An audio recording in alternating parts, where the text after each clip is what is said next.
जय हिंद दोस्तों। हम लोग हिस्ट्री में जो है ऐतिहासिक काल को जो है जानने का स्रोत देख रहे थे। ठीक है, अभी तक हम लोग जो है हमने हिस्ट्री में जो है ऐतिहासिक काल को स्टार्ट किया था 2 क्लास पहले, इसे 2 क्लास पहले।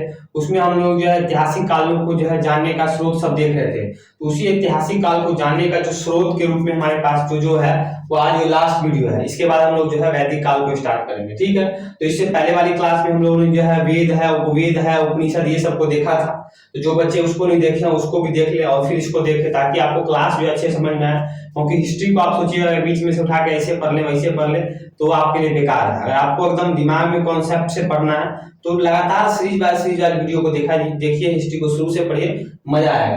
तो आज हम लोग पढ़ते हैं हिस्ट्री का ऐतिहासिक स्रोत के रूप में वेदांत। क्या कहते हैं? वेदांत। वेदांत का मतलब हुआ, देखिए वेदों का कुछ अलग से अंग है जिसको वेदांत में लिखा गया। बात समझे? वेदों का कुछ अलग से चीज है, वेदों का कुछ अलग से अंग है जिसको वेदांत में लिखा गया है। अब इस वेदांत की टोटल संख्या 6 है, 1 2 3 4 5 6। अब इसको याद कैसे करना है? तो याद करने का एक ट्रिक है, शिक्षा कल्पो व्याकरणम निरुक्तम छंद ज्योतिषम।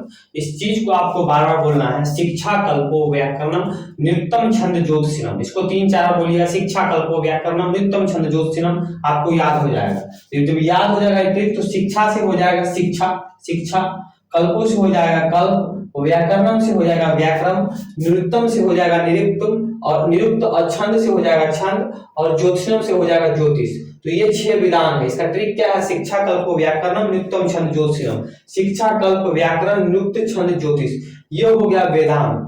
अभी जो वेदांग है, इस वेदांग का प्रत्येक वेदांग के ऊपर एक अलग अलग किताब लिखा गया है।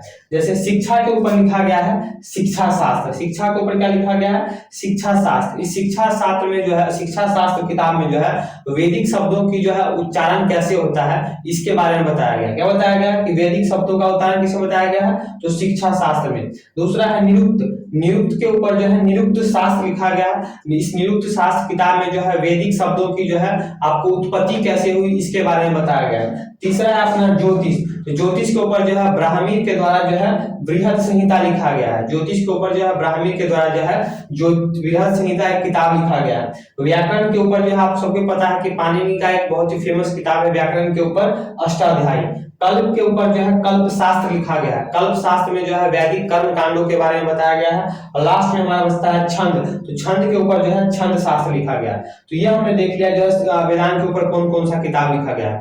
अब जो एग्जाम में क्वेश्चन ये पूछता है इस वेदांत का नाक किसको कहते हैं, वेदांत का कान किसको कहते हैं, वेदांत का आंख किसको कहते हैं, पैर किसको कहते हैं, ये सब हम थोड़ा समझ लेते हैं। ये सब आपको समझने के लिए, रट्टा ना मारने के लिए आपको एक चीज याद रखना होगा कि शिक्षा को जो है वेदांत का जो शिक्षा को वेदांत का नाक कहते हैं। ये आपको याद करना पड़ेगा, ये आपको याद रखना होगा, बाकी का आपको याद हो जाएगा।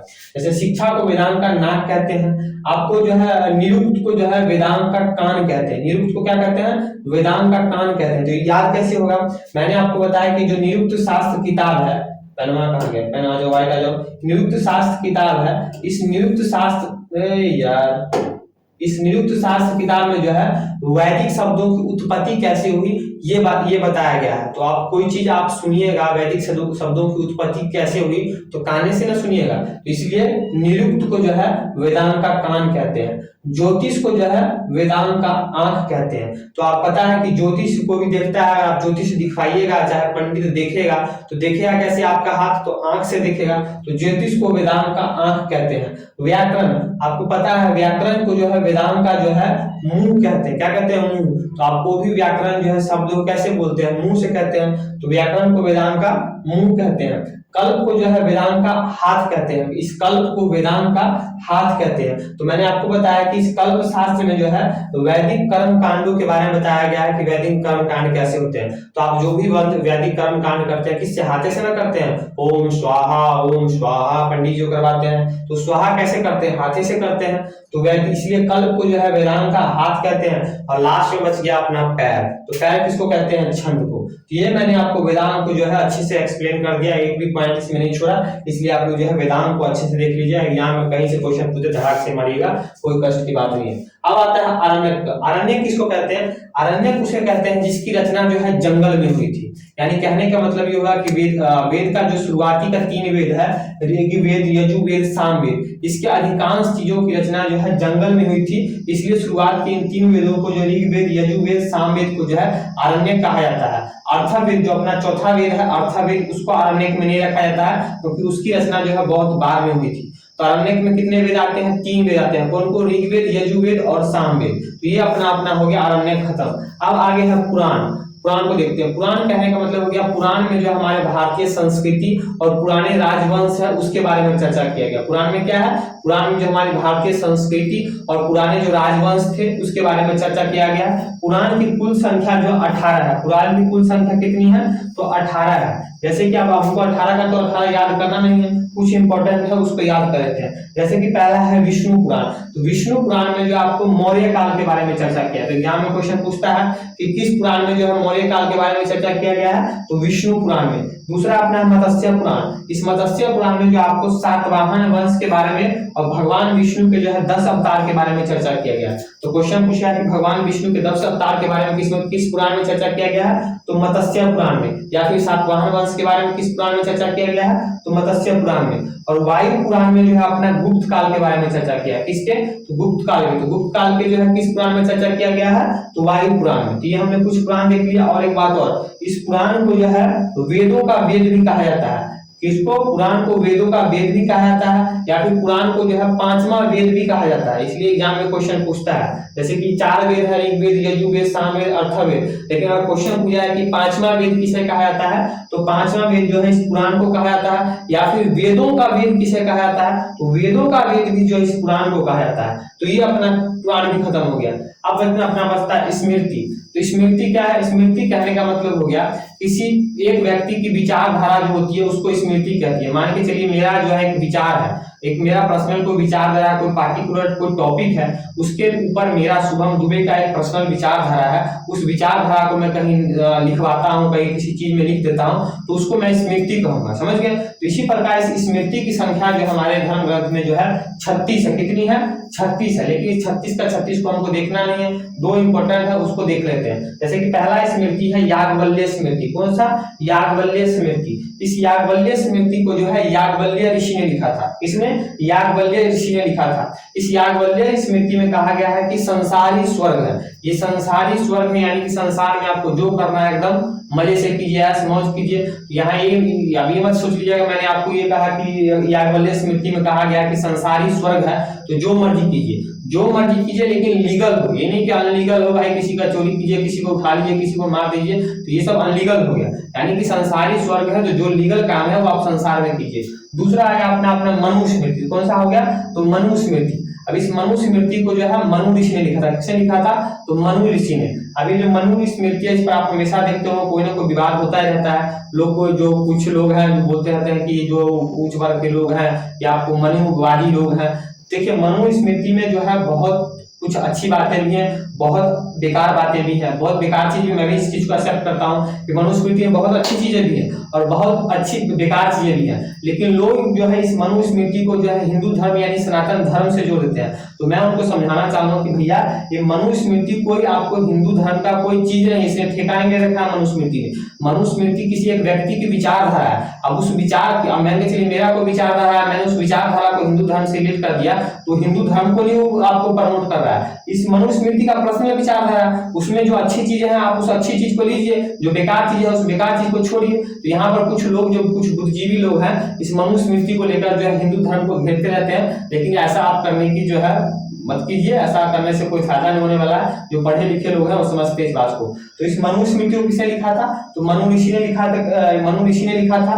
इसमें कहा गया है कि जो है 8 प्रकार के विवाह की चर्चा किया गया। इस मनु स्मृति में जो है 8 प्रकार के विवाह की चर्चा किया गया है। इस मनुस्मृति में कहा गया है कि पुरुष का जो एज का विवाह होना चाहिए वो 25 साल होना चाहिए और लड़की के एज का विवाह जो आयु जो है 12 वर्ष होना चाहिए। तो ये सब कुछ गलत बात है। कैसे कहा गया है? ये सब कुछ गलत चीज है। लेकिन इस मनु स्मृति में जो है 16 संस्कार की चर्चा की गई है। कितने? जो 16 प्रकार के संस्कार होते हैं। हमारे हिंदू धर्म में जो 16 प्रकार के संस्कार है, संस्कार कहने का मतलब यह है, जैसे कि आप हिंदू धर्म में देखते हैं और कोई बच्चा माँ के पेट में गर्भ धारण करता है तो गर्भ धारण का भी एक माँ का जो है रस्म होता है गोद भराई का, वो पहला संस्कार हो गया। फिर बच्चा जन्म लेता है उसके समय जो उसका नामकरण होता है वो संस्कार हो गया, जब उसका मुंडन होता है वो संस्कार हो गया, जन्म होता है वो संस्कार हो गया, विवाह उसका होता है वो संस्कार हो गया, लास्ट में जब मर जाता है तो उसी को हम कहते हैं अंतिम संस्कार, यानी कि उसका अंतिम संस्कार हो गया, दुनिया से विदा हो गया। ये 16 संस्कार की चर्चा भी कहाँ किया गया है, तो इस मनुस्मृति में कहा गया है, मनुस्मृति में की गई है। तो मनुस्मृति में बहुत अच्छी चीजें भी हैं, बहुत अच्छी बेकार चीजें भी हैं, तो आपको अच्छी चीजें लीजिए। और हाँ एक बात सुनिए कि मनुस्मृति को जो है हिंदू धर्म या सनातन धर्म से जोड़ने की कोई जरूरत नहीं है, कि मनुस्मृति एक पर्सनल व्यक्ति की विचारधारा है, ना कि मनुस्मृति को जो है हिंदू धर्म ने जो है हिंदू धर्म से जोड़ने की जरूरत है। आपको अगर हिंदू धर्म को देखना ही है तो आप जो है उपनिषद को पढ़िए, वहां उपनिषद को देखिए कि हिंदू धर्म क्या कहता है। ये बात समझ गए। अब हम लोग आगे देखते हैं, आगे अपने यहाँ पर ही है रीड। अब रीड कहने का मतलब क्या है, रीड 3 प्रकार का होता है। कितने प्रकार का, 3 प्रकार का, देव रीड, ऋषि रीड और पितृ रीड। क्यों, देव रीड, ऋषि रीड और पितृ रीड। देव रीड कहने का मतलब हो गया है कि देवताओं ने जो है हमको जो है इस पृथ्वी पर भेजा है, इसलिए देवताओं के प्रति जो हमको आस्था रखना चाहिए। दूसरा हो गया ऋषि रीड, ऋषियों ने जो हमको ज्ञान दिया है इसलिए हमारा कर्तव्य बनता है कि हम ऋषि का जो है ऋषियों का अपने गुरुओं का आदर्श का जो है पालन करें। तीसरा अपना हो गया पितृ रीड। पितृ रीड कहने का मतलब हो गया पिता ने जो है इस धरती पर हमको जन्म दिया है इसलिए हमारा कर्तव्य बनता है कि हम अपने पिता की आज्ञाओं का पालन करें, यानी कि बाबूजी से जो है मुंह लगा। तो ये अपना हो गया रीड 3 प्रकार का, देव रीड, ऋषि रीड, पितृ रीड। और उसके बाद आता है पुरुषास्त्र। ये पुरुषास्त्र भी जो है 4 प्रकार का होता है। कितने, 4 प्रकार का, धर्म अर्थ काम मोक्ष। कितने, 4 प्रकार का पुरुषास्त्र, धर्म अर्थ काम मोक्ष। यहाँ धर्म ये कहने का मतलब ये नहीं हिंदू मुस्लिम सिख ईसाई, यहाँ धर्म कहने का मतलब हमारा कर्तव्य है, यानी कि सभी व्यक्ति का अपना अपना एक कर्तव्य होता है। जैसे कि मान के चलिए टीचर है तो एक टीचर का कर्तव्य क्या है कि अपने स्टूडेंट को अच्छे से पढ़ाए, वफादारी से पढ़ाए, यानी कि पैसा ले ले पढ़ाए नहीं, बीच में कुछ गैप मार के पढ़ा दे। उसी प्रकार एक स्टूडेंट का कर्तव्य है, उसका कर्तव्य बनता है कि अपना पढ़ाई ठीक से ढंग से करे, यानी कि बाबूजी से पैसा ले गार्जियन से और शहर में बैठ के जो ऐश करे, लड़कीबाजी करे, इधर उधर करे। तो सबका अपने अपने कर्तव्य का पालन करना चाहिए। दूसरा हो गया अर्थ। अर्थ का मतलब ही होता है अर्थव्यवस्था, यानी सभी व्यक्तियों को जो है अपने अर्थव्यवस्था पर ध्यान देना चाहिए, क्योंकि पैसा सब कुछ नहीं, लेकिन पैसा ही जो है बहुत कुछ है। कभी भी पैसे की जरूरत पड़ सकती है। कौन समय को देखा, कभी आपका एक्सीडेंट हो गया, कभी कुछ हो गया, अगर आपके पास पैसा ही नहीं रहेगा, अगर आप अपने अर्थव्यवस्था पर ही ध्यान नहीं दोगे तो आगे फिर क्या करोगे फ्यूचर में। इसलिए सभी व्यक्तियों को जो है अपने अर्थव्यवस्था पर ध्यान देना चाहिए। तीसरा हो गया काम। काम यहाँ कहने का मतलब हो गया कि जो भी अपने दंपति लोग हैं, जो भी विवाहिक जीवन व्यतीत कर रहे हैं, उनको अपने वैवाहिक जीवन पर जो है ध्यान देना चाहिए ताकि मियां के बीच जो है कोई खटपट नहीं हो। चौथा हो गया मोक्ष। मोक्ष कहने का मतलब है कि जितने भी व्यक्ति हैं उसको अपने जीवन के अंतिम पड़ाव में आकर जो है भगवान की आस्था में लीन होने जाना चाहिए ताकि उसको जो है मोक्ष की प्राप्ति मिल सके। ये नहीं कि जीवन के अंतिम चरण तक जो है शराब पी रहे हैं, दारू पी रहे हैं, लड़कीबाजी कर रहे हैं, ये सब छोड़ देना चाहिए। एज होता है उस एज में कीजिए, अच्छा शोभा देता है, लेकिन लास्ट एज में आकर जो है प्रभु की आस्था में लीन हो जाना चाहिए। तो ये हमारा पुरुषास्त्र कहता है। देखिए इतनी अच्छी अच्छी बातें हमारे धर्म ग्रंथ में लिखी गई है। चौथा हो गया, आप इसके बाद आता है महाकाव्य। महाकाव्य किसे कहते हैं, देखिए बहुत बड़ी रचना को जो है महाकाव्य कहा जाता है। महाकाव्य किसको कहा जाता है, तो बहुत बड़ी रचना जो होती है उसको महाकाव्य कहा जाता है। जैसे कि अपना रामायण और महाभारत, ये रामायण और महाभारत क्या बहुत बड़ी रचना है, इसलिए रामायण और महाभारत क्या है, महाकाव्य है। तो हम देखते हैं रामायण को। देखिए रामायण को जो है चतुर्विंशति सहर्षि संहिता भी कहा जाता है। रामायण को जो है चतुर्विंशति सहर्षि संहिता भी कहा जाता है। इस रामायण को जो आप सभी को पता है कि महर्षि वाल्मीकि के द्वारा लिखा गया था। किसके द्वारा लिखा गया था, तो महर्षि वाल्मीकि के द्वारा लिखा गया था। इसमें जो है रामायण में जो है प्रारंभ में जो है श्लोकों की संख्या जो है 6000 थी। कितने, तो जब रामायण शुरुआती दौर में जब रामायण बना था तो उस समय जिसमें श्लोकों की संख्या 6000 थी, बाद में श्लोकों की संख्या बढ़ के जो है 12000 हुई, फिर श्लोकों की संख्या बढ़ के जो है 24000 हुई, यानी कि दुगुना बढ़ता जा रहा था। उसके बाद इसमें रामायण में कुल 7 कांड है। कितने, 7 कांड है। यहाँ कांड कहने का मतलब वो कांड नहीं होता जो आप लोग कांड समझ रहे होंगे कि ये कांड कर दो वो कांड कर दो। यहाँ कांड कहने का मतलब हो गया भाग, यानी रामायण को जो है 7 कांड यानी 7 भागों में बांटा गया है। सबसे बड़ा कांड जो है युद्ध कांड है। सबसे बड़ा कांड कौन सा है, युद्ध कांड है, यानी भगवान राम और रावण के बीच में जो युद्ध होता है वो सबसे बड़ा कांड है, वो रामायण का सबसे बड़ा भाग है। और सबसे महत्वपूर्ण कांड जो है यानी सबसे प्रमुख कांड है वो सुंदर कांड है। कौन सा कांड है? सुंदरकांड। आप लोग अमूमन देखते होंगे गांव घर में, या जो हिंदू धर्म में कोई खुशी का अवसर होता है तो लोग अपने घर पे सुंदरकांड करवाता है। सुंदरकांड में जो है आपको हनुमान जी का जो माता सीता से जो मिलन होता है, जो वार्तालाप होता है, वो सब सुंदरकांड में दिखाया गया है। तो ये रामायण का सबसे महत्वपूर्ण कांड है। तो ये हमने देख लिया रामायण के बारे में। अब हम देखते हैं महाभारत के बारे में। तो महाभारत तो आप सभी लोग जानते हैं, महाभारत। तो महाभारत को जो है आप सभी को पता है कि इसकी रचना जो है वेद व्यास ने किया था। किसने किया था? तो वेद व्यास ने किया था। इसमें जब प्रारंभ में श्लोकों की संख्या 8800 थी तो इसको जय संहिता कहा गया। क्या कहा गया? जय संहिता। यानी रामायण में जो आपको जीतने का नियम कानून बताया गया, इसी कारण इसको जो है जय संहिता कहा गया। जब इस महाभारत में जब श्लोकों की संख्या 24,000 हो गई तो इसको भारत कहा गया। इस महाभारत को जो है भारत कहा गया। और जब इस श्लोकों की संख्या 1 लाख के पार हो गया तो इसको महाभारत कहा गया। क्या कहा गया? महाभारत कहा गया। कहने का मतलब हो गया कि महाभारत की रचना वेद व्यास ने किया था। इसमें श्लोकों की संख्या जब 8800 थी तो इसको जय संहिता कहा गया। जब इसमें श्लोकों की संख्या 24,000 हुई तो इसको भारत कहा गया। जब इसमें श्लोकों की संख्या 1 लाख के पार हो गई तो इसको महाभारत कहा गया। आप सभी को पता है कि महाभारत का युद्ध जो है 18 दिन तक चला था। कुरुक्षेत्र के मैदान में महाभारत का युद्ध जो है 18 दिन तक चला था। इस 18 दिन के युद्ध को जो है पर्व कहा गया। क्या कहा गया?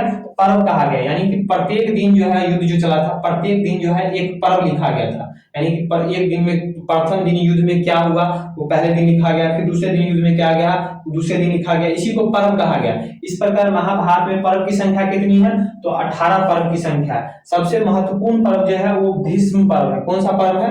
भीष्म पर्व है। इसी को हम लोग जो है भगवत गीता कहते हैं, जिसमें जो भगवान श्री कृष्ण जो है अर्जुन को उपदेश देते हैं। तो ये हमने देख लिया महाभारत के बारे में। तो आज की क्लास में हम लोगों ने जो है ऐतिहासिक काल को जानने का जो स्रोत का जो भी हमारे पास है, वेद है, उपनिषद है, अरण्यक है, वेदांग है, आपको महाकाव्य है, ये सब हमने कंप्लीट कर लिया। अब नेक्स्ट क्लास में हम लोग जो है वैदिक काल को स्टार्ट करेंगे। वैदिक काल को स्टार्ट करते हुए वैदिक काल को देखेंगे, फिर उत्तर वैदिक काल को देखेंगे, फिर आगे बढ़ते जाएंगे। ठीक है, आई होप इस टॉपिक को आप लोग समझ गए होंगे। आज के लिए इतना ही, तब तक के लिए जय हिंद।